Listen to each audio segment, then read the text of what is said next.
Hi friends, எல்லோரும் எப்படி இருக்கிறீங்க? இன்றைக்கி என்ன வீடியோனா, ஒரு ஷார்ட் வீடியோ தான். நம்மளோட தோட்டத்தில் வந்துட்டு தேர்ட் டைமாக வந்துட்டு தக்காளி ஹார்வெஸ்ட் பண்ண போகிறோம். அதை தான் பார்க்க போகிறீங்க. என்னென்னா, இது ஓல்டு வீடியோஸில் பார்த்தீங்கன்னா ரொம்ப குட்டியூண்டாக இருக்கும். இப்போ நல்லா பெருசாக மேலே வர வளர்ந்துட்டு போயிடுச்சு. இதை ஸ்டிக்கு வச்சு 2-3 ஸ்டிக்கு வச்சு நம்ம அதுக்கு க்ரோத் ரொம்ப டாலாக போகிறதுனால கண்ட்ரோல் பண்ணியிருக்குது.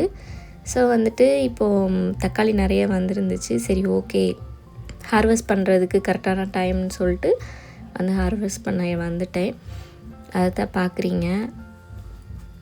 இது ஒரு மீடியம் சைஸ் தக்காளி தான்.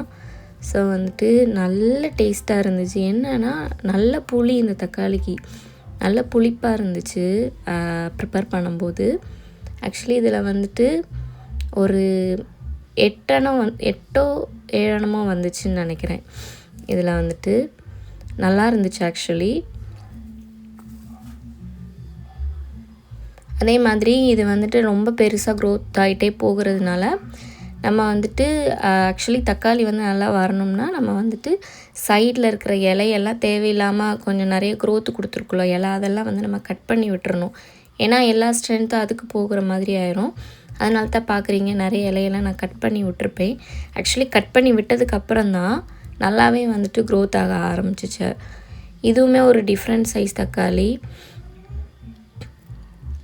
இதுவுமே கொஞ்சம் நல்லா பெருசாக, இது எக்ஸ்பெக்ட் பண்ணலை இந்தளவுக்கு பெருசாக நல்லாவே பெருசாக ஆகிக்கிட்டே தான் இருக்குது. ஸோ அதுக்குமே வெயிட் பண்ணிக்கிட்டு தான் இருக்கேன். அந்த செடியிலையுமே கொஞ்சம் நிறைய தக்காளி வர ஆரம்பிச்சிருச்சு. இது இன்னொரு செடி. டோட்டலாக ஒரு 8-7 செடிகள் இருக்கும். பார்த்தீங்களா நம்மளுக்கு கிடைச்ச தக்காளி. தேங்க்யூ ஃபார் வாட்சிங்.